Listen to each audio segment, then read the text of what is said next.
చెన్నైలో సువర్ణ మేడం కూతురు సిఏ చదివింది, రెగ్యులర్ మెడిటేటర్ ఆ అమ్మాయి.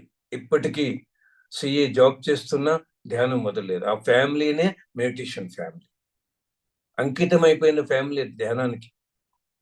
ఆ అమ్మాయి చదువుతోంది, సిఏ ప్రిపరేషన్ అవుతుంది, నెక్స్ట్ డే ఎగ్జామ్ ఉంది. ఒక చాప్టర్ ఎప్పుడు ఇవ్వరంట, అది ఎవరు చదవరంట. సడన్ గా ఆ చాప్టర్ తప్పకుండా చదువు, ఈసారి అది వస్తుంది అని ఆ అమ్మాయికి మెసేజ్ వచ్చింది. 6th సెన్స్ ఇంట్యూజన్ వచ్చింది, అది ప్రిపేర్ అయిందండి. తర్వాత ఒక టెక్నిక్, చదువుకున్నది కానీ విన్నది కానీ కళ్ళు మూసుకొని మనసులో ఎన్నిసార్లు రికార్డ్ చేసుకుంటామో సబ్ కాన్షియస్ లో అంత అద్భుతంగా ఫీడ్ అవుతుంది. అది జీవితకాలం మరిచిపోం.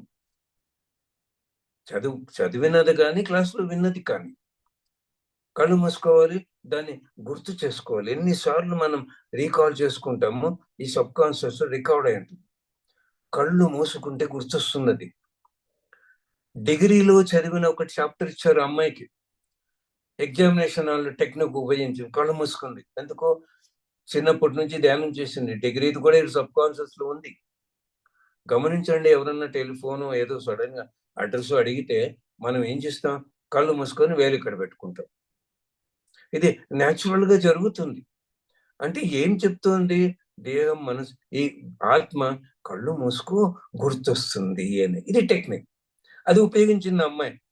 ఆ డిగ్రీలో చదివినది గుర్తొచ్చింది, సిఏ కంప్లీట్ అయింది.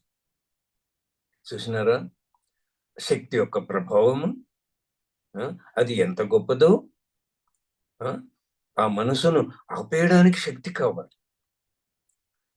ఆ 6th సెన్స్ ఇంట్యూషన్ అందుకోవడానికి శక్తి కావాలి. ఎప్పుడూ చదివినది జ్ఞాపకం చేసుకోవడానికి ఆ మెమరీ పవర్, జ్ఞాపక శక్తి కావాలి.